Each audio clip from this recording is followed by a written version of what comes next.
The knife gleamed under the streetlight.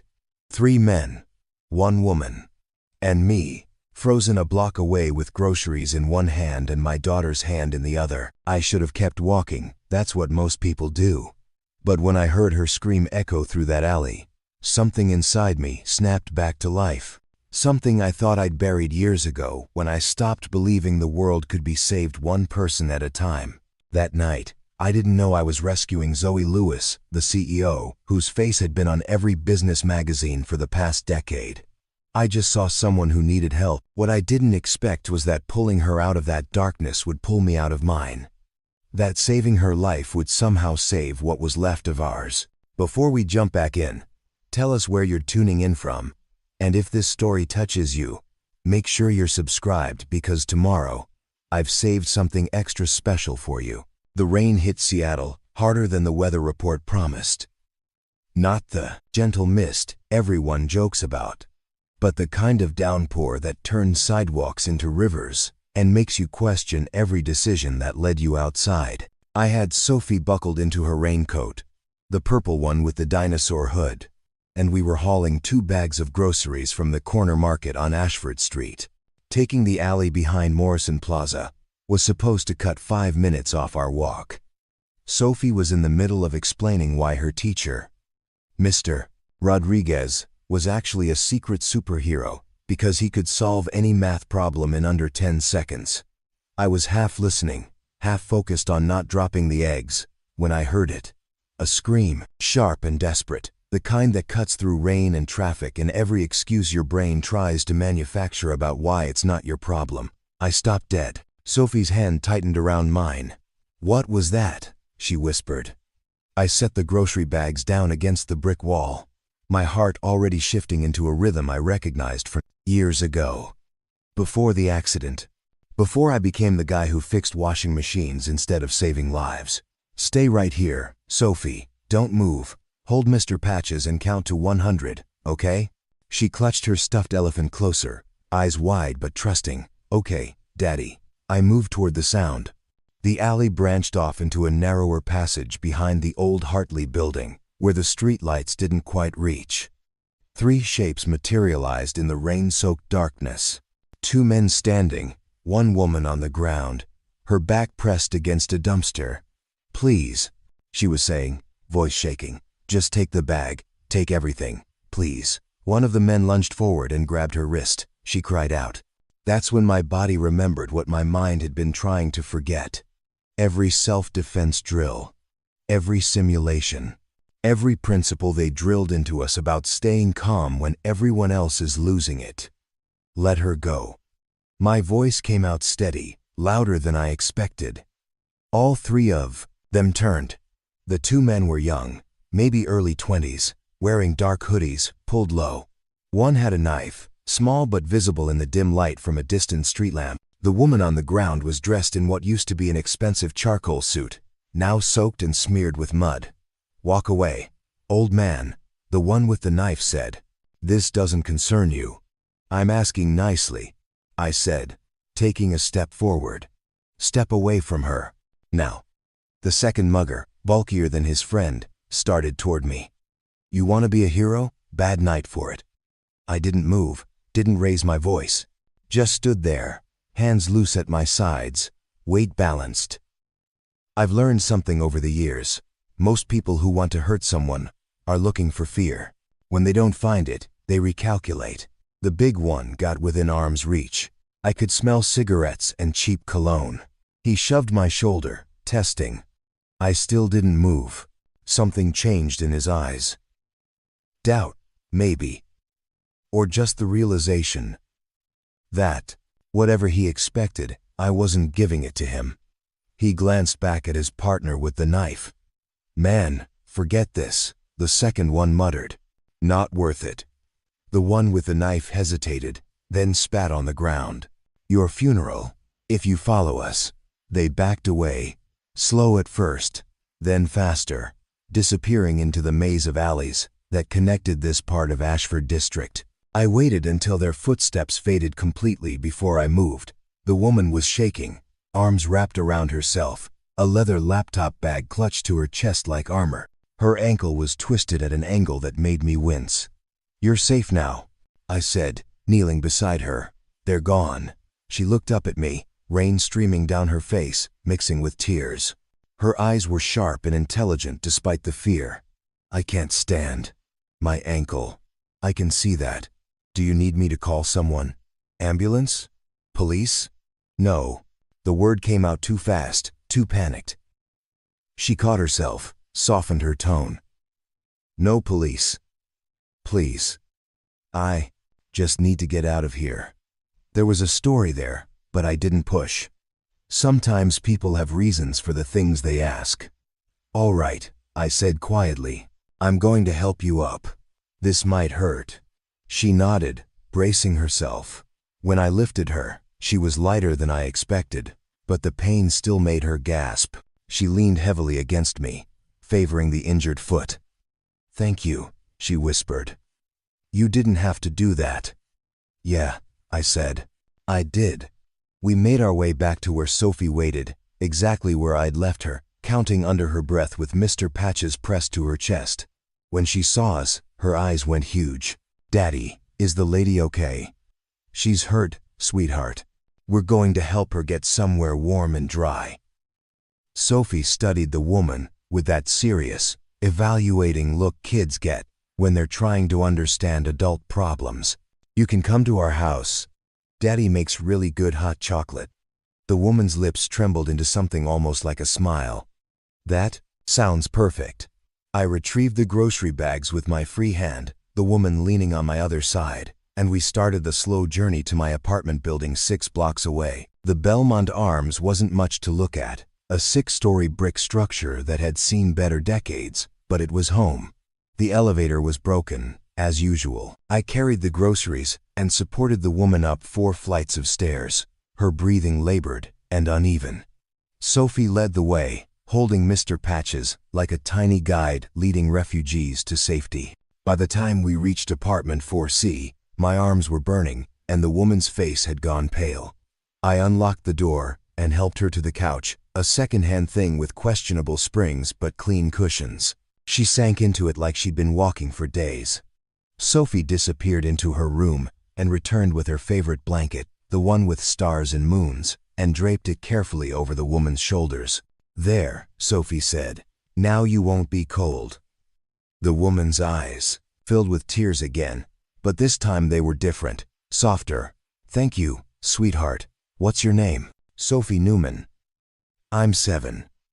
That's my daddy, Seth. He used to save people all the time before." "Before what?" the woman asked, looking at me. "Before I didn't," I said, heading to the kitchen. "Let me get some ice for that ankle."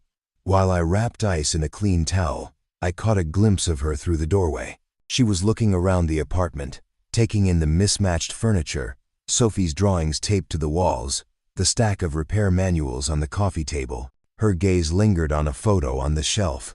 Me and Sophie at the beach last summer, both of us squinting into the Sunday. When I came back, she accepted the ice pack without a word. I knelt and examined her ankle more closely. Swollen, already bruising, but the bone felt intact. "Probably a bad sprain," I said. "You should see a doctor." "Tomorrow," she said. "Right now, I just need to sit still and remember how to breathe."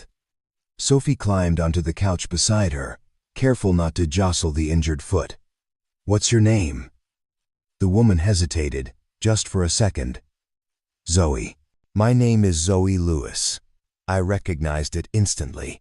Zoe Lewis, CEO of Meridian Technologies.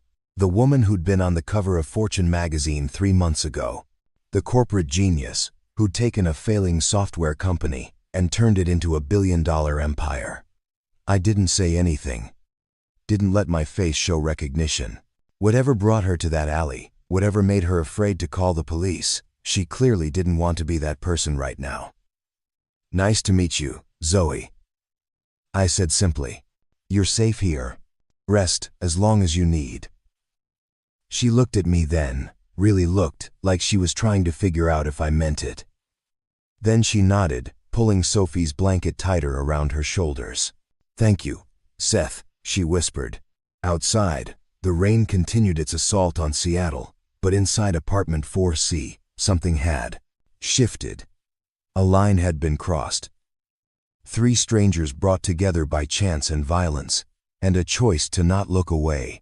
And standing there in my small living room with water still dripping from my jacket and my daughter humming softly beside a woman whose world had just collapsed, I had no idea that this moment would become the fault line between the life we'd been living and the one we were about to build. I found dry clothes in the back of my closet, things that belonged to Emma before she got sick. A soft gray sweater and black yoga pants that I'd kept meaning to donate but never did. Some part of me knew they might be needed someday, though I never imagined it would be like this. Preparing and narrating this story took us a lot of time, so if you are enjoying it, subscribe to our channel. It means a lot to us. Now back to the story. Zoe changed in the bathroom while I made tea. Earl Grey, the expensive kind I bought once and saved for occasions that never seemed to arrive. Sophie sat at the kitchen table, swinging her legs and arranging her collection of smooth stones in careful patterns. "Is Zoe going to stay with us?" she asked, not looking up from her rocks. "Just for tonight. Probably. Until she feels better. She seems sad. Like you were after Mama went to the stars." The words landed gently, the way only Sophie could deliver them. She'd been 4 when Emma died, old enough to understand loss, but young enough to frame it in ways that didn't hurt quite as much. "She's had a hard night, sweetheart. Sometimes people need quiet and warmth and time." Sophie nodded, accepting this. "Can I show her my rock collection? Mama always said pretty things help when you're sad. Maybe tomorrow, when she's rested." Zoe emerged from the bathroom, looking smaller somehow, more human. The designer suit was gone, replaced by Emma's clothes that fit well enough. Her dark hair hung in damp waves past her shoulders, and without the corporate armor, she looked younger, vulnerable. "Thank you," she said, gesturing to the clothes. "I'll wash them and return them. No rush. They're just sitting in a closet anyway." She limped to the couch, favoring the ankle but managing better than before. I handed her the tea, and she wrapped both hands around the mug, breathing in the steam. "This is going to sound strange," she said quietly, "but I need to ask you not to tell anyone I'm here. Not friends, not family, no one. All right." She blinked. "Just like that? You're not going to ask why? You'll tell me if you need to. Until then, it's not my business." Something in her expression softened. Most people would have questions. Most people didn't find you in an alley at night. I figure you've got your reasons. Sophie brought her stones over and spread them on the coffee table in front of Zoe. "This one's my favorite. Daddy says it's quartz, but I call it moonpiece because it glows." Zoe picked up the smooth white stone, turning it in her palm. "It's beautiful. Where did you find it?" "At Discovery Beach. Mama and I found it together before she got sick." The room went quiet. Zoe looked at me, a question in her eyes. "My wife passed away 2 years ago," I said. "Cancer. I'm so sorry." The words were automatic, but her voice carried genuine weight. "Me, too." Sophie climbed onto the couch beside Zoe, careful of her ankle. "Do you have a family?" Zoe's smile was sad. "Not really. I have employees and business partners and people who want things from me. But family? No. That's okay," Sophie said matter-of-factly. "You can borrow ours for tonight." I watched Zoe's face crumble and rebuild itself in the span of 3 seconds. She set the tea down carefully, like she didn't trust her hands. "Thank you, Sophie. That's very kind." After Sophie went to bed, I made up the couch with clean sheets and my spare pillow. Zoe sat in the armchair, laptop balanced on her knees, staring at the screen without really seeing it. "You should rest," I said. "That ankle needs time to heal." "I know. I just need to check something first." She typed for a few minutes, her expression growing darker with each passing moment. Finally, she closed the laptop with more force than necessary. "Problem?" I asked. She laughed, but there was no humor in it. You could say that. My business partner thinks I stole company funds. He's frozen my accounts, locked me out of the building, and apparently told the board I've had a mental breakdown. Did you steal the money? No. The word was firm. But he did. And I found proof. That's what's on this laptop. She patted the computer, like it was a life preserver. This is the only copy that he doesn't know about. If I lose this, I lose everything. That's why you didn't want the police involved. He has connections, friends in the department, judges who owe him favors. If I walk into a police station right now, I'll be arrested before I can show anyone the evidence. I sat down in the other chair, processing this. So what's your plan? I don't know yet. I was trying to get to my lawyer's office when those men grabbed me. They wanted this. She touched the laptop again. At first I thought they were random muggers, but now I'm not sure. The timing is too convenient. You think your partner sent them? I think Daniel Crane is capable of a lot more than I gave him credit for.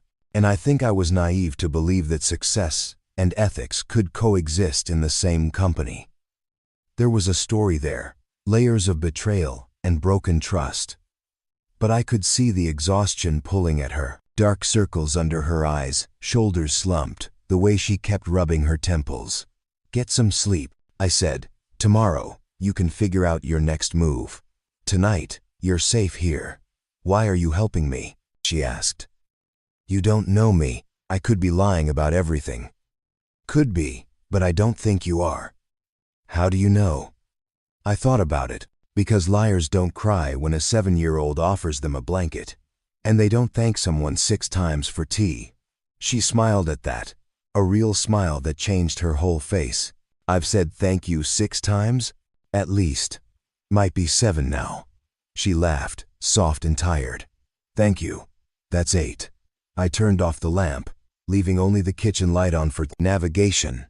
Bathroom's down the hall if you need it. There's water in the fridge. And if you hear someone get up around 6, that's just me. I've got a repair job in the morning. What do you repair? Appliances mostly. Washers, dryers, refrigerators. Whatever breaks, I fix it. That's a good skill to have. It's honest work. Pays enough. Keeps me home for Sophie. She's lucky to have you. I paused at the hallway entrance. I'm the lucky one. She reminds me every day that there's still good things worth protecting. Zoe pulled the blanket up to her chin, her eyes already half closed. Seth, thank you for not walking past me tonight. Get some rest, Zoe. I checked on Sophie before going to my own room. She was sprawled across her bed in the shape of a starfish, Mr. Hatches tucked under one arm. I pulled her covers up and kissed her forehead.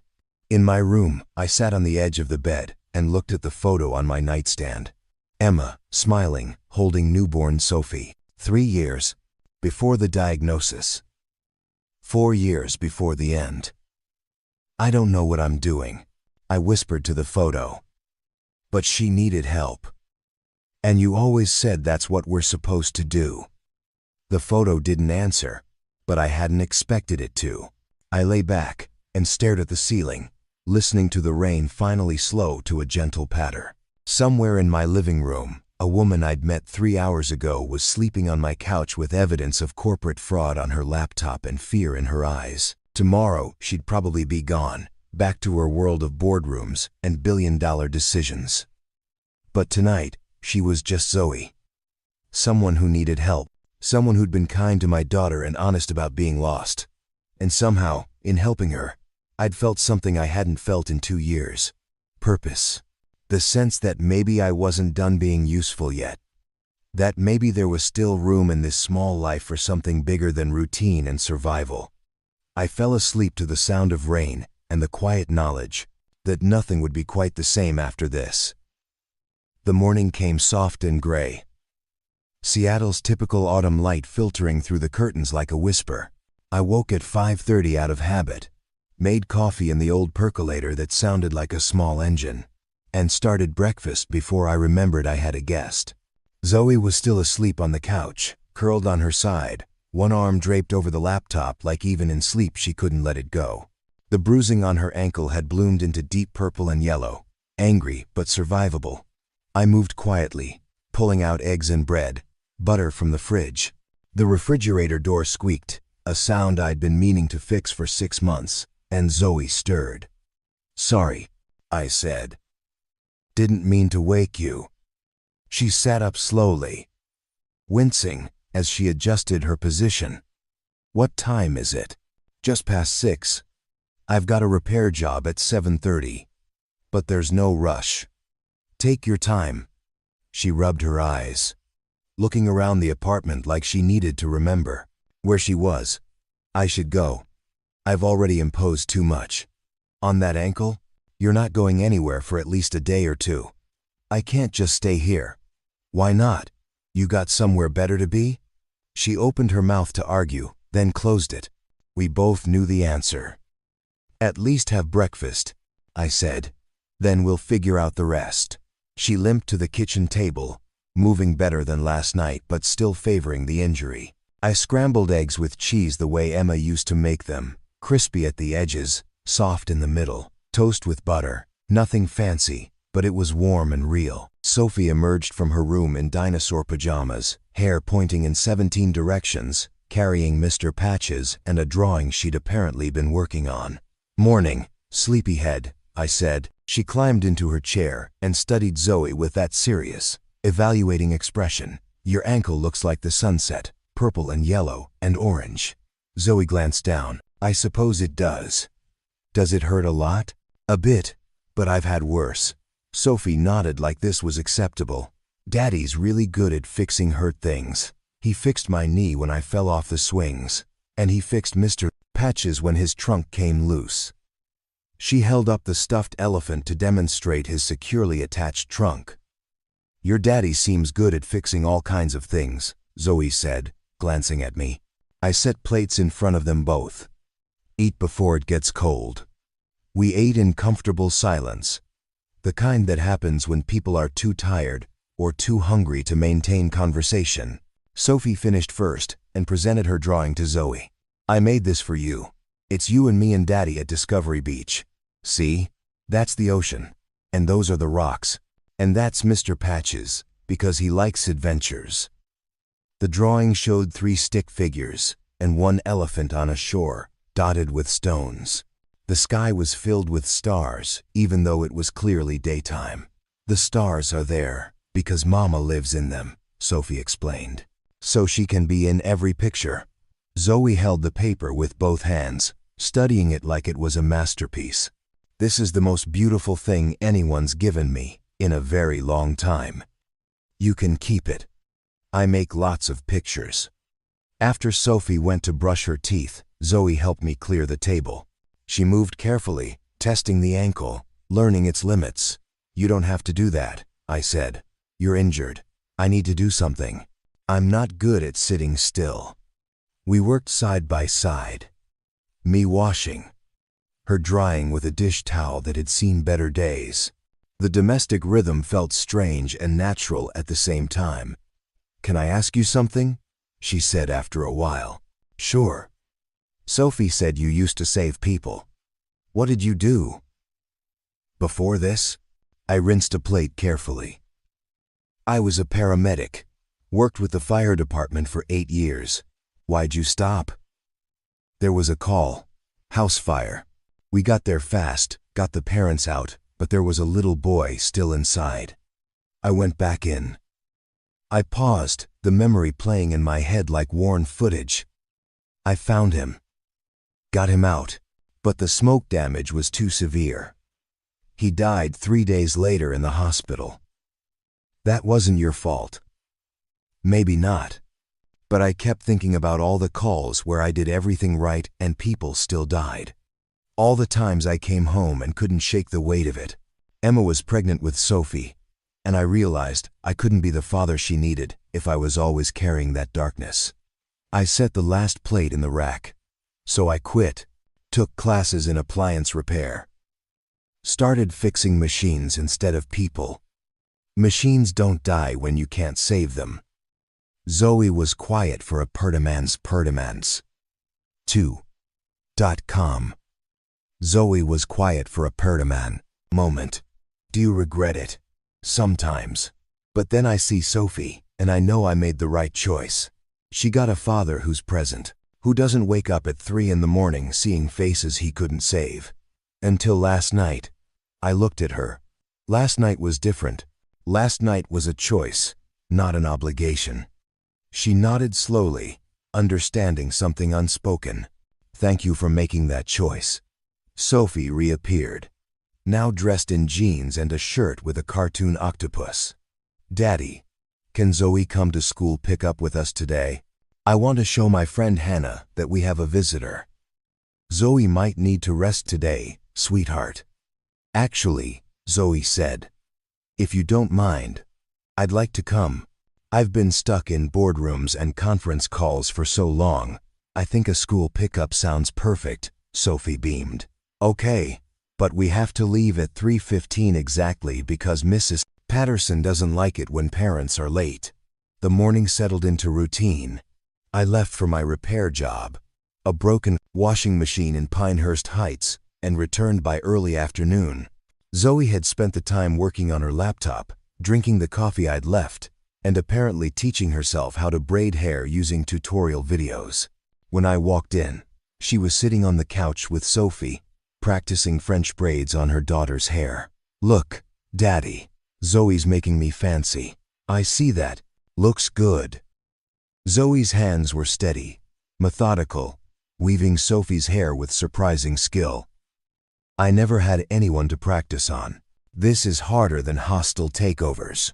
We left for school pickup at 3 to 10, Sophie holding both our hands as we walked.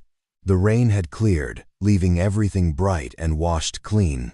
Zoe moved slowly but steadily, the ankle holding up better than expected. At Brookside Elementary, parents clustered near the entrance, chatting while they waited. A few glanced at us, curious about the unfamiliar woman with the limp, but no one asked questions. Sophie spotted her friend Hannah immediately and dragged us over.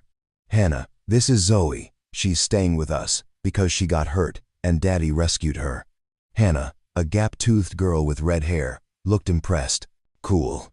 My dad once saved a cat from a tree. That's very brave, Zoe said seriously.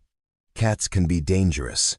The two girls launched into an animated discussion about the relative danger of various animals, and I found myself standing beside Zoe, watching our breath make small clouds in the cool air. This is nice, she said quietly. Normal. I forgot what normal felt like. It's overrated until you don't have it anymore. Exactly. On the walk home, Sophie chattered about her day, about the substitute teacher who let them have extra recess, about the boy who brought a lizard for show and tell. Zoe listened to every word like it mattered, asking questions, laughing at the right moments. Back at the apartment, I made spaghetti while Zoe and Sophie set the table. We ate together, the three of us crowded around the small kitchen table, and for a little while, it was easy to forget that this wasn't permanent, that Zoe had a life waiting for her somewhere, full of complications and danger and decisions I couldn't help her with.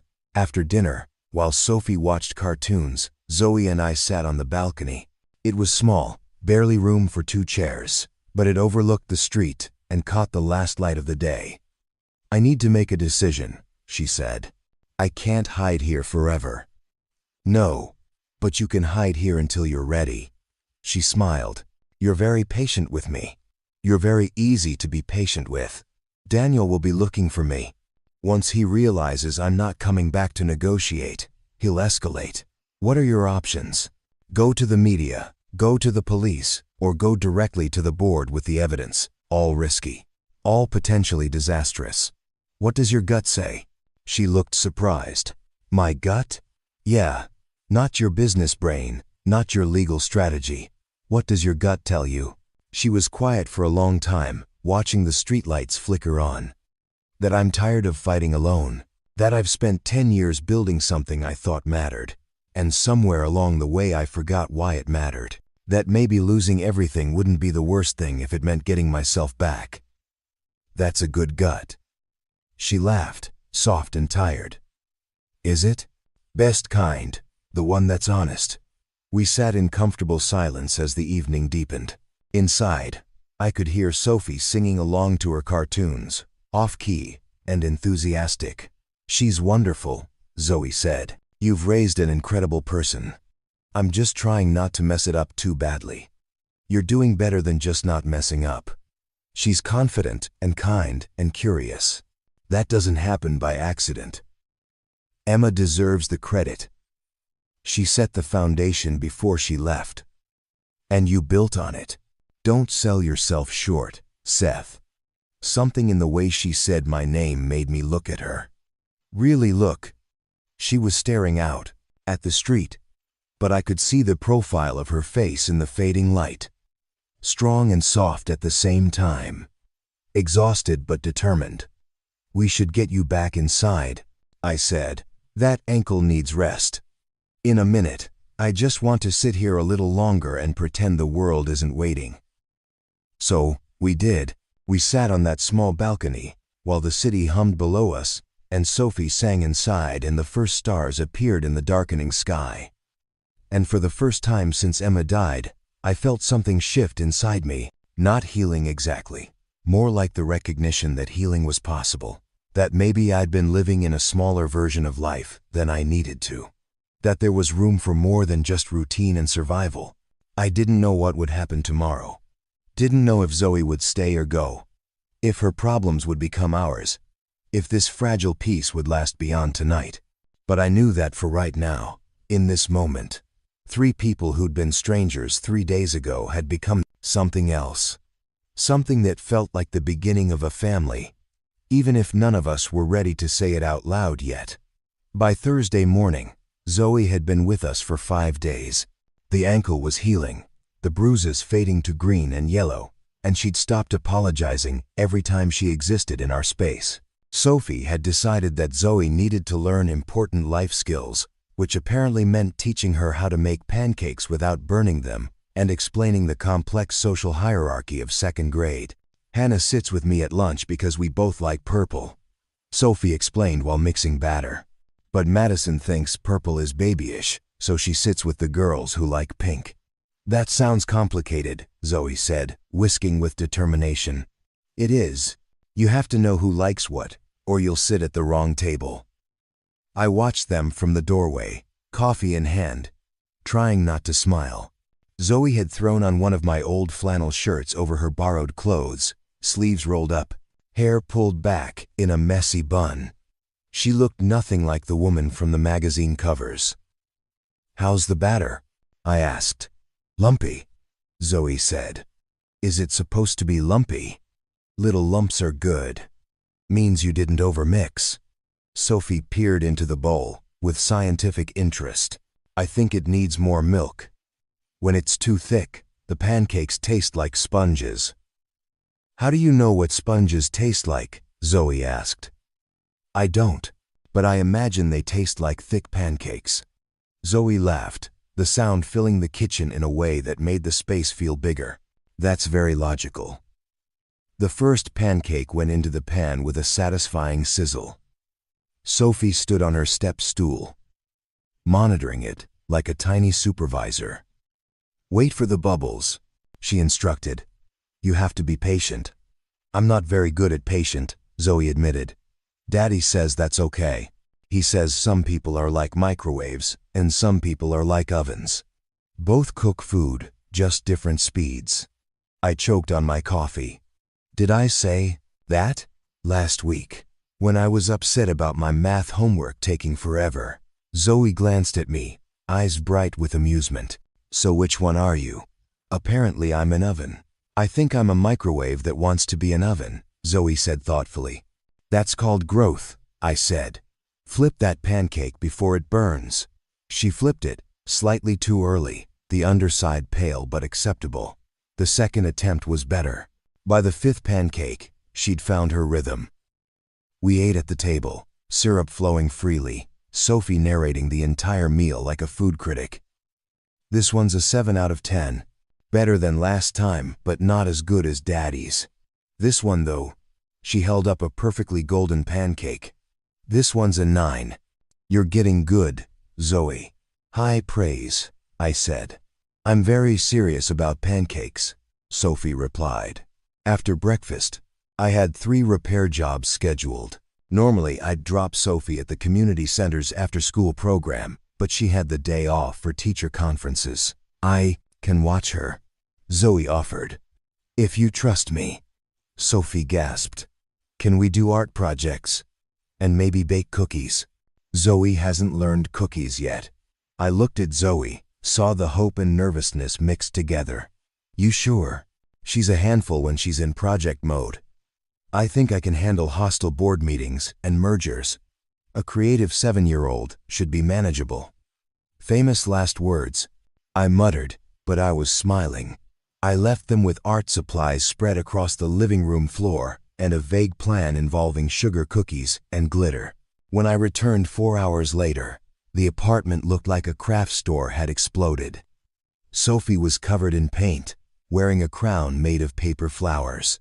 Zoe had glitter in her hair and frosting on her cheek, looking exhausted and happier than I'd seen her. We made 17 cookies, Sophie announced, and a castle, and a garden, and Zoe taught me how to make a budget spreadsheet for my allowance. A budget spreadsheet? Zoe shrugged, sheepish. She asked how I got good at math. One thing led to another. She says if I save $3 a week, I can buy the big art set at Morrison's in 4 months. That's good planning, I said, surveying the chaos. Though we might need to budget for cleaning supplies. We spent the evening cleaning up, the 3 of us working together with music playing from my phone. Sophie danced while she picked up markers. Zoe sang along to songs she claimed not to know, then hit every word perfectly. At bedtime, Sophie asked if Zoe would read to her. They curled up together on Sophie's bed while I did dishes, and I could hear Zoe's voice carrying through the apartment, animated and warm, bringing the story to life. When she emerged 20 minutes later, her eyes were wet. She fell asleep holding my hand. Zoe whispered. I didn't want to move and wake her. She does that, holds on like you might disappear. Does she do that with everyone? No, just people she trusts. Zoe sank onto the couch, something vulnerable in her expression. I don't want to let her down. Then don't. It's not that simple. My life is complicated, Seth. When I leave here, there's going to be fallout. Legal battles, media scrutiny, people picking sides. I don't want any of that touching her. So don't leave. She looked at me, startled. What? I'm not saying stay forever. I'm saying maybe you don't have to figure everything out on a timeline. Maybe you can take the time you need to heal and plan and be ready. You'd let me stay, even knowing the trouble I might bring? Trouble finds people whether they invite it or not. At least this way, you're not facing it alone. She was quiet for a long moment, processing. Then she smiled, small but genuine. Thank you, Seth. For the 10th or 20th time, thank you. Lost count after 8. She laughed. The sound soft in the dim room. Outside, the city continued its endless rhythm. But inside, something had settled. A decision made, without being spoken. An understanding that this temporary arrangement might be more permanent than either of us planned. I should warn you, Zoe said. I'm terrible at cleaning, and I sing off-key, and I've never successfully kept a plant alive. Sophie sings off-key too. You'll harmonize terribly together. What about you? What are your flaws? I fix things that aren't broken because I don't know how to sit still. I make terrible coffee, and I'm overprotective of the people I care about. That last one doesn't sound like a flaw. It is when it means I forget to let people take care of themselves. She reached over and squeezed my hand, brief but intentional. I think we'll figure it out. Yeah, I said. I think we will. The knock came on Saturday morning, sharp and official. 3 hard raps that made my stomach drop before I even reached the door. Through the peephole, I saw a man in an expensive suit, perfectly tailored, holding a tablet. Behind him, a black sedan idled at the curb. I opened the door just wide enough to fill the frame. "Can I help you?" Seth Newman. His smile was professional and empty. "My name is Marcus Chen. I'm an attorney representing Meridian Technologies. I'm looking for Zoe Lewis. Don't know anyone by that name." "Mr. Newman, I understand you're trying to protect her, but this is a legal matter. Miss Lewis has documents that belong to the company. We just need to speak with her. Like I said, don't know her." His smile tightened. "We have security footage showing her in this neighborhood 6 days ago. We know she's here." "Then you know more than me." Behind me, I heard Zoe's voice, quiet but steady. "It's okay, Seth. I'll talk to him." She appeared beside me, wearing jeans and a sweater, hair pulled back, looking more like a graduate student than a CEO. The lawyer's expression shifted to something between relief and calculation. "Miss Lewis. Thank goodness. Mr. Crane has been worried sick." "I doubt that," Zoe said. "What does he want?" "To resolve this situation amicably. He's prepared to meet with you, discuss the allegations, find a solution that works for everyone. The solution is simple. He admits to the fraud and resigns. Those are serious accusations, without proper evidence. I have evidence. Financial records, emails, recorded conversations, everything needed to prove he's been embezzling for 18 months. The lawyer's smile never wavered. "Then bring it to the board. Present your case properly. But hiding and making accusations through intermediaries only damages your credibility." "Is that what he told you? That I'm hiding? Aren't you?" Zoe stepped forward, and I felt the shift in her energy. The CEO returning, the woman who'd built an empire remembering how to command a room. "I'm not hiding, I'm strategizing. There's a difference. Tell Daniel I'll present my evidence to the board, but on my terms and timeline, not his. He's given you until Monday. If you don't return the company property and meet with him by then, he'll have no choice but to pursue legal action." "Company property?" Zoe's laugh was sharp. "You mean the evidence of his crimes? Tell him he can try, but I'd advise him to retain better legal counsel first." The lawyer's professional mask cracked slightly. "Miss Lewis, I urge you to reconsider. This path you're on will destroy your reputation, your career, everything you've built. My reputation was built on innovation and integrity. If it can't survive the truth, it wasn't worth having." She closed the door before he could respond. Her hand shook slightly as she turned the lock. Sophie appeared in the hallway, clutching Mr. Patches. "Who was that man? He seemed mean." "Just someone from my old job, sweetie," Zoe said, her voice immediately softening. "Nothing to worry about." But we both knew that wasn't true. After Sophie went to play in her room, Zoe paced the living room like a caged animal, energy crackling off her in waves. "They found me faster than I expected," she said. "Daniel must have traced my phone before I ditched it, or tracked my credit cards." "What do you want to do?" "I don't know. Fight? Probably. It's what I'm good at." She paused at the window, looking out at the street. "But I'm tired, Seth. I'm so tired of fighting." "Then don't. At least, not today." "It's not that simple." "It is, if you let it be." She turned to face me, frustration and fear mixing in her expression. "You don't understand. These people don't stop. Daniel has resources, connections, lawyers who make 6 figures to destroy people like me. If I don't act fast, he'll bury me. So act, but act smart, not desperate." "What's the difference?" "Desperate is reacting to his timeline, his pressure, his rules. Smart is choosing your moment, building your case, making sure when you move, it counts." She sank onto the couch, hands over her face. "I keep thinking about what he said, that this will destroy everything I built. What if he's right? Then you build something better. Just like that. Just like that." She looked up at me, something breaking in her expression. How are you so calm about this? Because I've already lost everything once. I know what's on the other side. It's not the end you think it is. The words hung between us, honest and raw. She nodded slowly, understanding, settling in. I need to call my lawyer, start putting together a proper strategy. Use my phone, yours, is probably compromised. She made the call from the kitchen, voice low and focused. I heard fragments of legal terminology, dates, documentation requirements. When she returned 30 minutes later, she looked exhausted but determined. My lawyer thinks we have a strong case, but he wants me to come to his office Monday, go through everything, prepare for the board meeting. Then that's what we'll do. We? You think I'm letting you walk into that alone? Something softened in her face. You don't have to do this. I know, I want to. Sophie called from her room, needing help with a puzzle.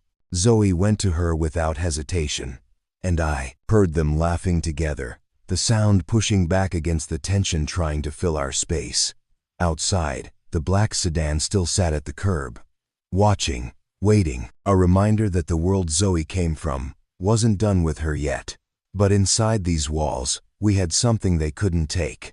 We had each other, and for now, that would have to be enough. Sunday morning brought a different knock. Softer, almost apologetic. When I opened the door, a woman stood there in designer clothes and perfectly styled hair, holding a leather folder. I'm looking for Zoe Lewis, she said. My name is Patricia Morrison. I'm on the board at Meridian. I studied her, looking for threat or deception, but found only exhaustion and concern. Wait here, I said. Zoe came to the door, and her face registered surprise. Patricia? May I come in? Please. I'm not here on Daniel's behalf. We let her enter. She took in the modest apartment with a glance that held no judgment, just curiosity. Sophie peeked out from her room, and Patricia smiled warmly at her before turning back to Zoe. I've been trying to reach you for days. When Daniel said you'd stolen money and disappeared, I knew something was wrong. That's not who you are. Zoe's shoulders relaxed slightly. Thank you for that. I did some digging, quietly, and I found some concerning patterns in our financials that match what you claimed. She handed Zoe the folder. This is preliminary, but it supports your version of events. Zoe opened it, scanning the documents with growing intensity. This is exactly what I needed. Evidence from inside the company. There's more, Patricia said carefully. The board wants to resolve this. They're prepared to offer you a deal. What kind of deal? Full reinstatement. CEO position restored, with a raise and expanded authority. Daniel will be removed, investigated, and prosecuted if warranted. They'll issue a public statement clearing your name completely. The words filled the room like pressure changing before a storm. Zoe stood perfectly still, processing. What's the catch? She asked. No catch. They want you back. The company has been in chaos without you. Stock prices are falling. Clients are nervous. You're the face of Meridian, Zoe. Without you, there's no company. Sophie appeared in the doorway. Does this mean you have to leave? Patricia looked between them, understanding dawning in her expression. I'm sorry, I didn't realize you were staying with family. They're not family, Zoe said quietly. They're better than that. I put a hand on Sophie's shoulder. Let's give them some space. Kiddo, we can make lunch. In the kitchen, Sophie was uncharacteristically quiet, arranging sandwich ingredients with unusual precision. Is Zoe going away? She finally asked. I don't know, sweetheart. That's her choice to make. But I don't want her to go.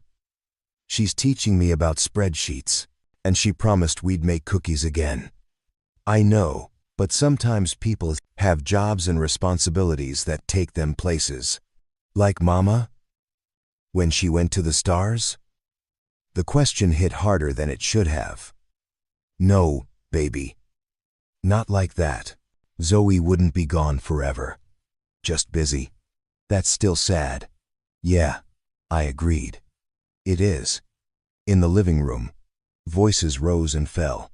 Patricia stayed for nearly an hour before leaving, folder in hand, promising to give Zoe time to think.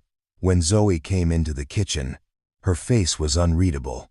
"They want me back," she said unnecessarily. I gathered. Everything I thought I lost. They're offering it back. Plus more. That's good, right? She sat at the table, and Sophie immediately climbed into her lap, wrapping small arms around her neck. "I don't know," Zoe whispered. "A week ago, it's all I wanted. To clear my name, reclaim my position, prove I was right. But now..." "Now what?" Sophie asked. "Now I'm not sure that's what I want anymore." "Then don't do it," Sophie said, with the simple logic of 7-year-olds. "Do something else instead. It's more complicated than that, sweetie." "Why?" Zoe laughed, tired but genuine. "That's an excellent question." After Sophie went to watch cartoons, Zoe and I sat at the table with cooling coffee between us. "Talk to me," I said. "If I go back, everything returns to how it was. The pressure, the expectations, the constant performance. 14-hour days, sleeping at the office, missing life because I'm too busy managing it. But you'd win. You'd prove you were right." "Would I? Or would I just prove I can survive in a system that almost destroyed me? What's the alternative? What's the alternative? Oh, what's the alternative?" She was quiet for a long time. "I don't know. That's what scares me. I've spent 15 years building toward this position. If I walk away, who am I? What do I do? You figure it out. Same way everyone else does. One day at a time. You make it sound easy. It's not easy. It's just possible." She looked at me then, really looked, and I saw the weight of the decision in her eyes. Success or authenticity, power or peace. Everything she'd worked for, or everything she'd just discovered. "What would you do?" she asked. "Doesn't matter what I'd do. This is your life, Zoe. But if it were you?" I thought about Emma, about the job I'd left, about the choice between who I was and who I needed to be. I'd choose the people who make me feel like myself. The rest you can rebuild. But people who see you, really see you, those are rare, worth protecting. She reached across the table and took my hand. "Thank you." "For what?" "For not telling me what to do. For letting me figure it out. You'll make the right choice." "How do you know?" "Because you're asking the right questions." She smiled, and some of the tension left her shoulders. She still had to decide, still had to choose between the life she knew and the one she was building. But for now, she was here. And that was enough. Monday morning, Zoe made her decision. She called Patricia and declined the offer. Then she called her lawyer and told him to prepare for war. "I'm not going back as CEO," she told me while packing her laptop. "But I'm not letting Daniel win either. I'm going to expose him, testify if needed, and then walk away clean." Sounds like a solid plan. There's one problem. I can't stay here while this plays out. The media will find me eventually. And when they do, they'll descend on this building like locusts. I won't do that to you and Sophie. Sophie looked up from her cereal. "Where will you go?" "I don't know yet. A hotel. Maybe. Somewhere anonymous." "That sounds lonely," Sophie said. "It does," Zoe admitted, "but it's safer for everyone." I thought about it while washing dishes, the plan forming without my permission. My brother has a cabin, 2 hours north, near Cascade Lake. It's quiet, off the grid, no neighbors for miles. I can't ask you to. You're not asking. I'm offering. What about your repair jobs? I'll reschedule. This is more important. Zoe looked at Sophie, then back at me. "Both of you would come?" "Of course," Sophie said. "You need company and protection. Daddy's really good at protection." We packed quickly. Clothes, food, Sophie's art supplies, Zoe's laptop and files. By noon, we were in my truck heading north on Highway 20, leaving Seattle in the rearview mirror. Sophie fell asleep in the back seat, Mr. Patches clutched tight. Zoe stared out the window, watching the city give way to forest. "Thank you," she said quietly. "For this. For everything. Stop thanking me. We're past that." "Are we?" "Yeah, we're family now. Family doesn't keep score." She smiled, something breaking loose in her expression. "Family.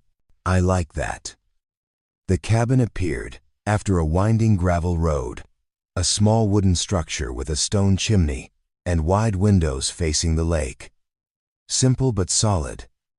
The kind of place that existed outside of time. We unloaded in silence, the forest sounds surrounding us. No traffic, no sirens, no city noise, just wind through trees and water lapping against the shore. Sophie woke up and immediately declared the cabin magical. She found a frog by the chatter, water's edge, and named him Gerald, insisting we visit him every day. That first night, we cooked dinner together in the tiny kitchen.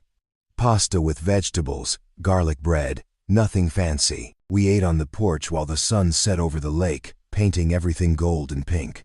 "I forgot what quiet sounds like," Zoe said. "Real quiet, not just the absence of noise." "It takes getting used to," I said. "But once you do, the city seems too loud." "Do you miss it?" "The city.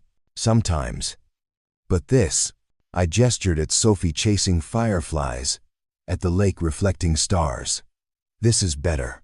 Later, after Sophie went to bed in the loft, Zoe and I sat by the fire.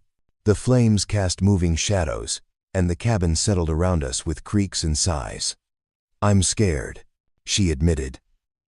"Of what happens when I go back. Of losing this." "You won't lose it. It's not going anywhere." "How do you know?" "Because we won't let it go." She leaned against my shoulder, and I wrapped an arm around her. Outside, an owl called. Inside, the fire burned steady. And for the first time in years, I felt something I'd forgotten existed. Hope, not the desperate kind that clings to possibility, but the quiet kind that simply believes tomorrow might be better than today. The days at the cabin developed their own rhythm. Mornings meant coffee on the porch, watching mist rise off the lake. Afternoons were for hiking, exploring, teaching Sophie to skip stones.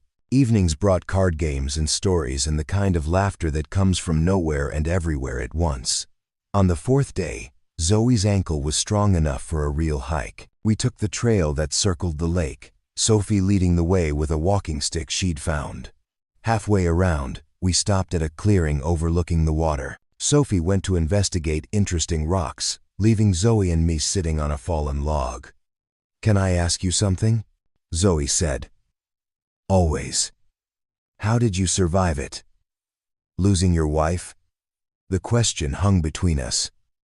Honest and raw. I watched Sophie balance on a rock, arms spread like wings. I didn't, at first. For about 6 months after Emma died, I was just going through motions, getting Sophie to school, doing repair jobs, keeping us fed and clothed. But not really living. What changed? Sophie did. One day, she asked me if I was sad because I didn't love her enough to be happy. Broke my heart clean in half. Made me realize I'd been so focused on grief that I forgot about the person who was still here, still needing me. Zoe was quiet, absorbing this. "Do you still miss her?" "Every day. But it's different now. Less like drowning, more like carrying something heavy that I've learned how to hold." "I've never lost someone like that," Zoe said. "But I lost myself somewhere in the last decade. Traded pieces of who I was for success until I looked in the mirror and didn't recognize the person staring back." "What did you trade?" "Time, relationships, honesty." I told myself it was temporary, that once I reached a certain level I could relax, be myself again. But there was always another level, another goal, another reason to keep performing. "And now?" She looked at Sophie, then at the lake, then at me. Now I know what I gave up. And I'm terrified I can't get it back. You already are getting it back, right here. This isn't real life, Seth. This is a vacation from reality. Maybe reality needs more vacations. She laughed, but her eyes were wet. You make everything sound so simple. It is simple. Not easy, but simple. Figure out what matters, protect it, let go of the rest. What matters to you? Sophie. Making sure she grows up knowing she's loved and safe. Beyond that, I shrugged. Fixing things. Being useful. Not hurting people when I can avoid it. That's it. That's everything. She wiped her eyes, smiling through tears. I spent 15 years chasing billions of dollars and market dominance. You're telling me happiness was just being useful and not hurting people. I'm saying happiness is knowing yourself well enough to want what you actually want, not what you think you should want. Sophie came running back, pockets full of rocks. Look, this one has sparkles, and this one's shaped like a heart. We admired her collection with appropriate reverence and then continued the hike. But something had shifted. Zoe walked lighter, like she'd set down a weight she didn't know she was carrying. That night, while Sophie slept, we sat by the fire again. Zoe had her laptop open, working on her testimony for the board. I'm going to recommend they promote someone from within, she said. Not hire from outside. The company needs someone who understands its values, not just its profit margins. That's generous. After everything they put you through. It's not about them. It's about building something that lasts beyond me. Something real. What will you do after? End of Common. End of Cobb. End of Common. I don't know. Maybe consulting. Maybe teaching. Maybe something completely different. She closed the laptop. Is it crazy that I'm excited about not knowing? Not crazy. Brave. She moved closer, resting her head on my shoulder, like she'd done a dozen times before. But this time felt different. Intentional. Like a question and an answer at the same time. Seth. Yeah. Thank you for showing me there's more than one way to matter. I kissed the top of her head, gentle and easy. You always mattered, Zoe. You just forgot for a while. We stayed like that until the fire burned low. Two people learning how to be whole again, one quiet moment at a time. We returned to Seattle on a gray Thursday morning. Zoe wore a navy suit, hair pulled back, looking every bit the CEO she used to be. But her eyes were different now. Calmer. Certain. The board meeting was scheduled for 2 o'clock at Meridian's headquarters in the Columbia Tower. I dropped Sophie with my neighbor, Mrs. Chen, who'd agreed to watch her for the afternoon. You'll be there? Zoe asked as we drove downtown. Right. Outside the room. You need me. I'm there in 5 seconds. I know. She squeezed my hand. That's the only reason I can do this. The Meridian offices occupied the entire 42nd floor. Glass and steel and the kind of aggressive minimalism that screamed money. Patricia met us in the lobby, looking relieved. The board is ready. Daniel doesn't know you're coming. We thought the element of surprise might help. Good, Zoe said. Let's keep it that way. I waited in the hallway while Zoe entered the boardroom. Through the glass walls, I could see Daniel Crane at the head of the table, looking confident and comfortable. That changed the moment Zoe walked in. His face went through shock, anger, and calculation in 3 seconds flat. I couldn't hear the words, but I could read the body language. Daniel standing, gesturing aggressively. Zoe, remaining seated, calm, methodical. She opened her laptop. The wall screens lit up with spreadsheets, emails, financial records. Patricia and 2 other board members leaned forward, studying the evidence. Daniel's face went red, then pale. 30 minutes in, building security appeared at his side. He argued, then shouted, then finally left with them flanking him like sentries. Zoe never raised her voice, never lost composure. She simply presented the truth and let it do the work. When she emerged an hour later, she looked exhausted but lighter. "It's done," she said. "Daniel's been removed, assets frozen, and they're filing criminal charges. The company is safe. And you?" "They offered me CEO again. I declined, recommended Sandra Kim from operations instead. She's brilliant and actually wants the job." "How do you feel?" "Free." She laughed, the sound echoing in the empty hallway. "Completely, absolutely free." We took the elevator down in silence. In the lobby, a few employees recognized her, looking curious and concerned. She smiled at them but didn't stop.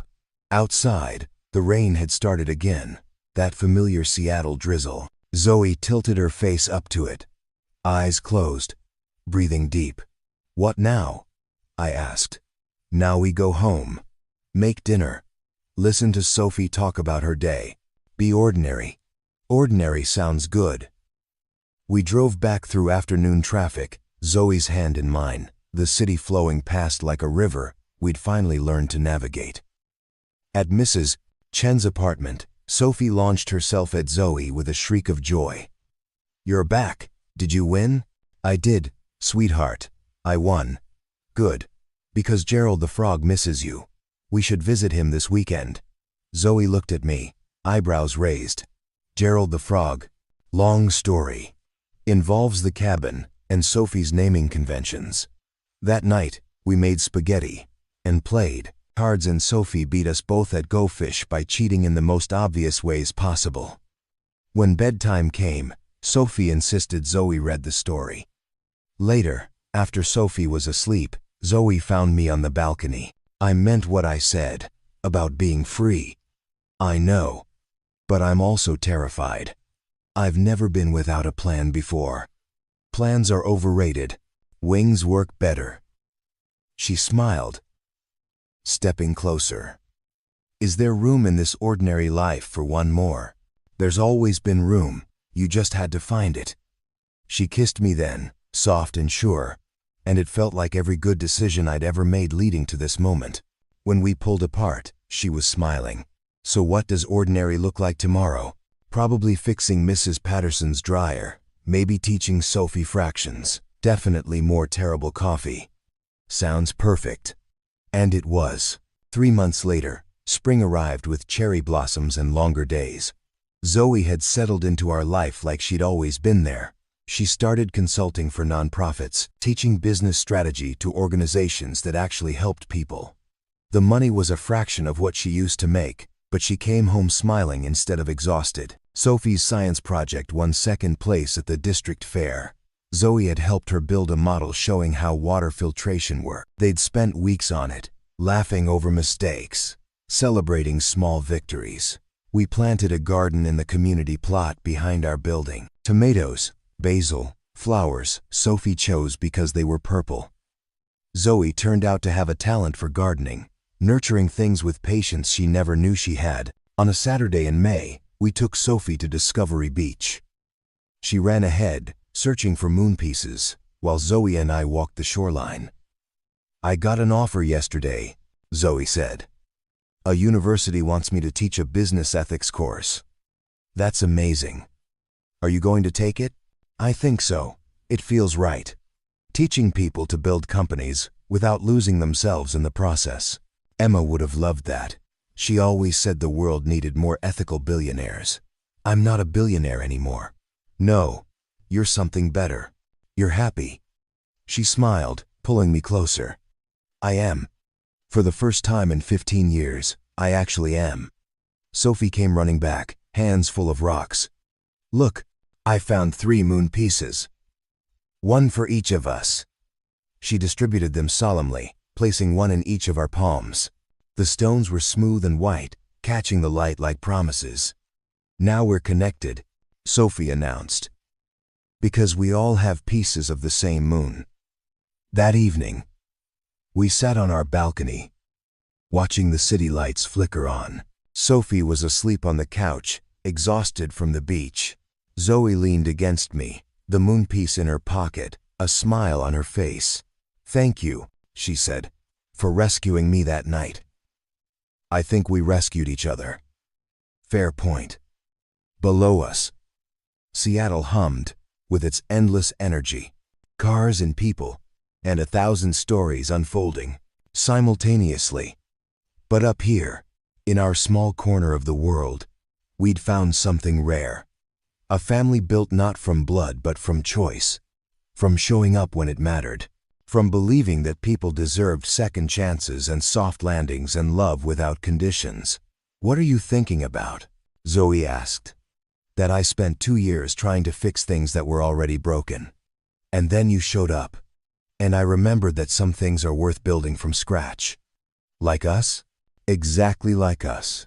She kissed me, soft and sure, the city spreading out below us like a map of possibilities.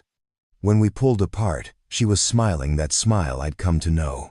The real one, not the corporate mask. Just Zoe, being herself, being home. Inside, Sophie stirred and called out. We went to her together, tucking her in, promising stories tomorrow. She grabbed both our hands, holding on tight. Love you, she mumbled, already half asleep. Love you too, sweetheart, I said. Love you, Sophie, Zoe whispered. And there, in that small moment, everything aligned. The past had shaped us, but it didn't own us anymore. The future was uncertain, but we'd face it together, and the present, this exact moment, was enough. We'd started with a scream in an alley and a choice to not walk away. Now we had breakfast routines, and inside jokes, and a garden growing in community soil. We had Sophie's laughter, and Zoe's terrible singing, and my mediocre coffee. We had ordinary days that felt like miracles, simply because we'd almost missed them entirely. And we had each other, 3 people who'd been strangers, now bound by something stronger than blood or obligation, bound by choice, by healing, by the quiet decision to keep showing up for each other no matter what came next. Outside, spring turned toward summer. The tomatoes grew taller. Sophie's drawings filled more walls. Zoe's smile came easier with each passing day, and in that small apartment in Seattle, a family that nobody planned became exactly what everyone needed.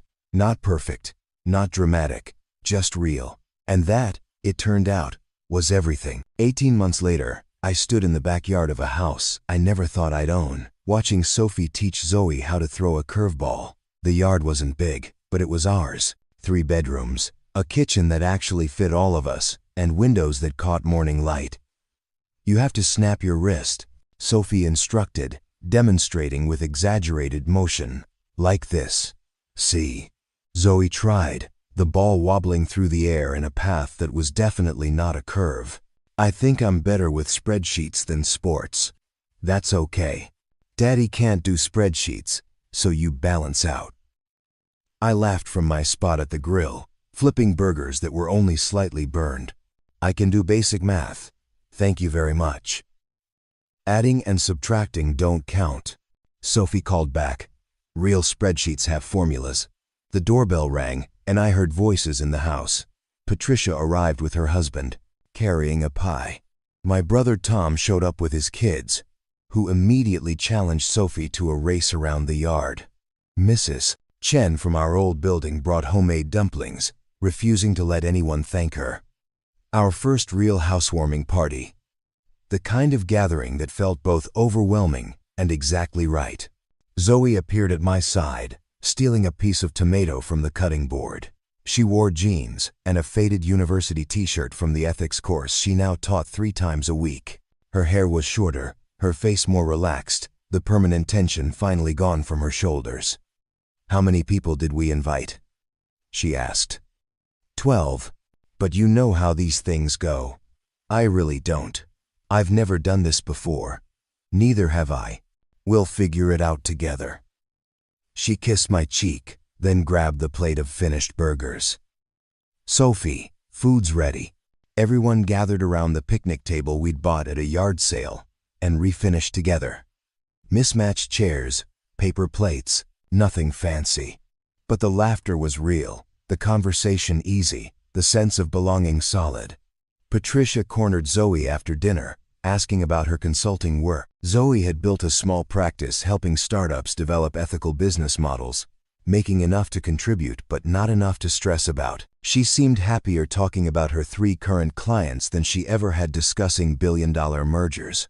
Sophie dragged me to see the garden, now overflowing with vegetables we actually ate. She'd started a small business selling tomatoes and herbs to neighbors, saving money for art camp next summer. The budget spreadsheet Zoe helped her create hung on the fridge, meticulously updated every week.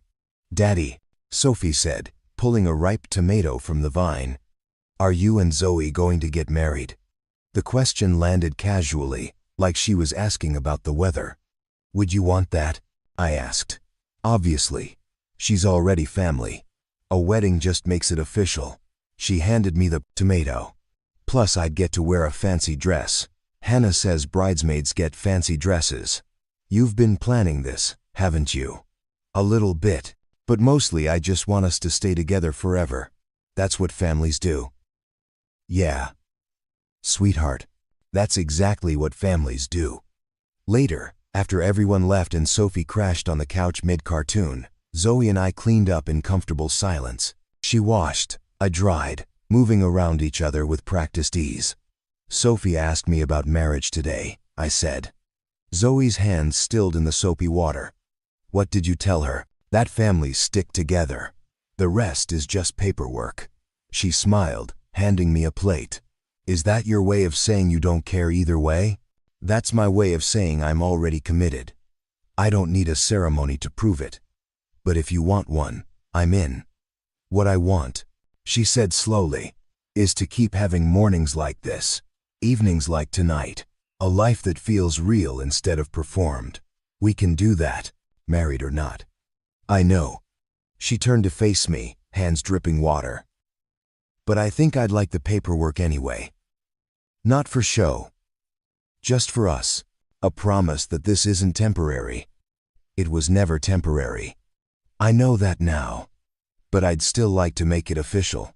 She smiled. "Plus, Sophie wants a fancy dress."